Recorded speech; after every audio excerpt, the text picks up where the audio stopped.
What's up, guys? It's Dolph the Vegan, and today I wanted to talk to you guys about a conversation I had with an old friend on Facebook. And my old friend is looking to, well, he's pretty out of shape, he's looking to get more fitness, and he was interested in a lot of the things I was saying to him a few months ago about a vegan diet. And I'm sure that since then he's been doing a lot of research. But what he recently did was he posted a snippet of a podcast from Joe Rogan. And during the podcast, Joe Rogan was mentioning that low cholesterol levels long-term in vegans can cause sexual impotence. He was mentioning a lot of deficiencies and vitamin deficiencies, and that long-term it's unsustainable for the human body to adopt a vegan diet and to maintain itself. And my friend was really concerned about this. So from basically just that information from that podcast, which was not very specific at all, it didn't cite any research articles, it was based mostly on anecdotal claims, it didn't really elaborate and go more in depth on some of the things that Joe Rogan was insinuating. So just based on that, he went ahead and posted this on social media, and he was saying that to a lot of his friends, and I'm sure he had the best of intentions. He was genuinely concerned that because so many people are adopting a vegan diet now, it's becoming so popular, especially with young people, millennials like myself, that we're just questioning and we have a heightened awareness about things, which I think is a really positive step for young people. But he was mentioning to me that, you know, because he knows me as someone that really looks into things before I adopt them, and with veganism I've been looking into it for years, and he was mentioning that he's sure that I take the proper precautions and I supplement. And another friend chimed in saying that a lot of people in his job, which I'm sure he works in the fitness industry and he gives nutritional consultations, which I'm not sure how well he's educated on nutritional, you know, deficiencies, and he mentioned that he's seen a lot of people in his job with malnutrition, and I'm not sure what information that's based off, but in his opinion a lot of people are malnourished based on them trying a vegan diet. Whether or not they were on a vegan diet long term is pretty questionable. But well, basically going back to what my friend was saying is that he was sure that I was supplementing. And just to be clear, I don't take any protein powders, I don't add any protein to my diet. All the proteins, all the amino acid that I get is from beans, rice, potatoes, fruit, vegetables, and for some people that's a pretty difficult concept to wrap their head around. But what you have to understand is that all the amino acids that we need, all the essential amino acids that the body isn't producing, our body constantly recycles proteins and synthesizes its own proteins. And a lot of people don't even know how to measure or the measurements for protein in the blood, and they really don't have any numbers or factual information to base off why we need so much protein from animal products. And they say that an animal product is a complete protein, but what does that basically mean is that in the animal flesh you have every single protein, but that protein is actually not available to the body, and the process of breaking it down is very, very harmful process for us because it takes a tremendous amount of energy, and at the result of using that energy to break down the protein, not all of it is bioavailable to a human.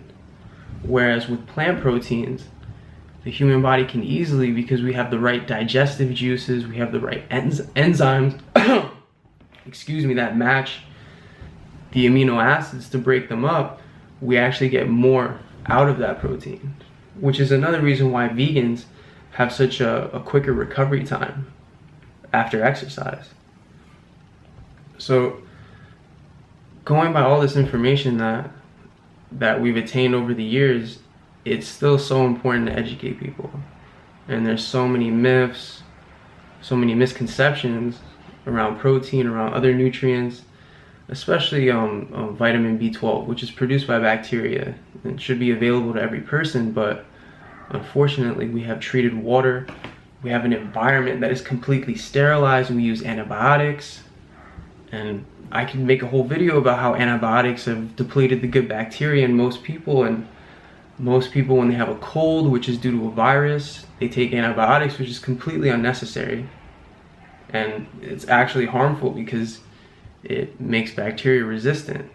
So we have a lot of superbugs, we have a lot of adapted E. coli and salmonella bugs that are just causing so many problems for people. And most of those antibiotic resistant drugs are a result of the animal agriculture business. So there is no arguing the destructive power that animal agriculture and the human body taking in so much protein has on human beings. And another point I wanted to clarify is that when you adopt a vegan diet, when you start using whole foods, plant-based foods, most people, what they do is when they switch over from their standard diet, they simply take out the animal product and they eat whatever's left on the plate. So say you had a plate of meat, you had some vegetables and some rice. You take out the meat, you take out about 40% of the calories you were getting. And of course, you're gonna be malnourished if you don't replace that with more foods, because you have to realize that plant foods are less calorically dense. What that means is you're getting less calorie per volume of food, per gram of food that you're eating.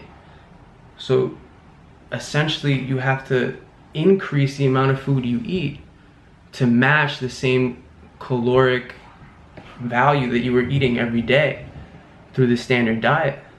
So, and that's another reason why it's so easy to lose weight on a vegan diet, because some people feel better eating less, some people feel more nourished, and of course there's going to be people who simply, from some screwed up reason, they want to eat less because they don't want to put on weight.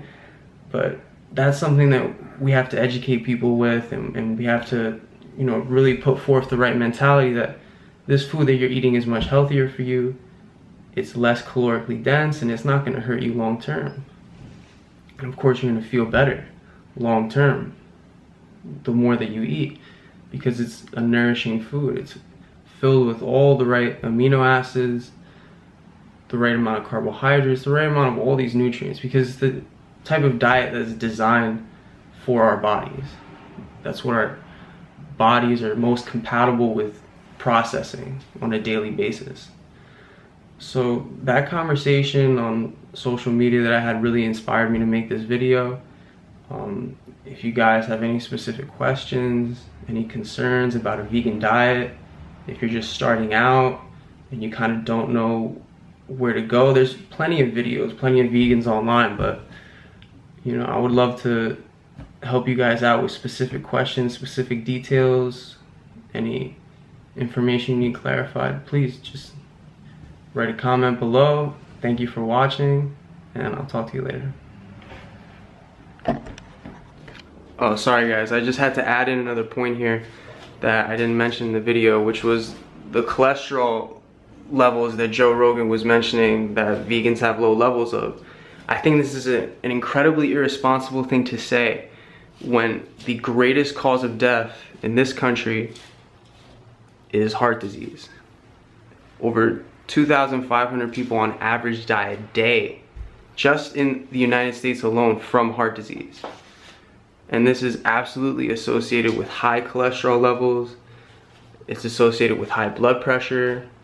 And a vegan diet has been proven scientifically through peer-reviewed research to lower cholesterol, to lower hypertension, to lower diseases that medically we thought were a chronic problem that only progress. So Joe Rogan, that is incredibly irresponsible of you to say.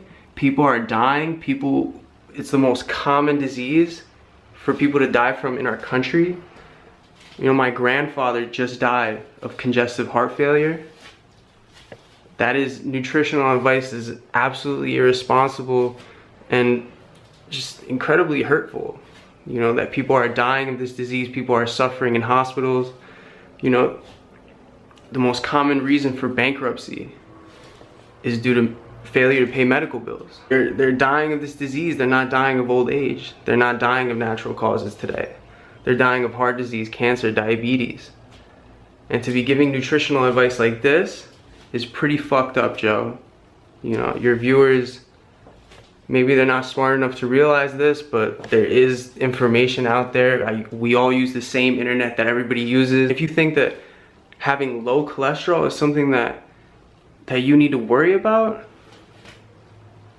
that's pretty stupid. You know, look around, start to question things. And that is something that I absolutely had to make a point of saying, because in my line of work, I see people every day with heart disease. That is what is killing people. That's what's getting people in the end. And to say low cholesterol levels is hurting any significant amount of the population is absolutely ridiculous. I mean, where do you get that information from? Where's the statistics? Where's the studies? Where are the testimonials from people saying that my cholesterol is so low? It's ridiculous.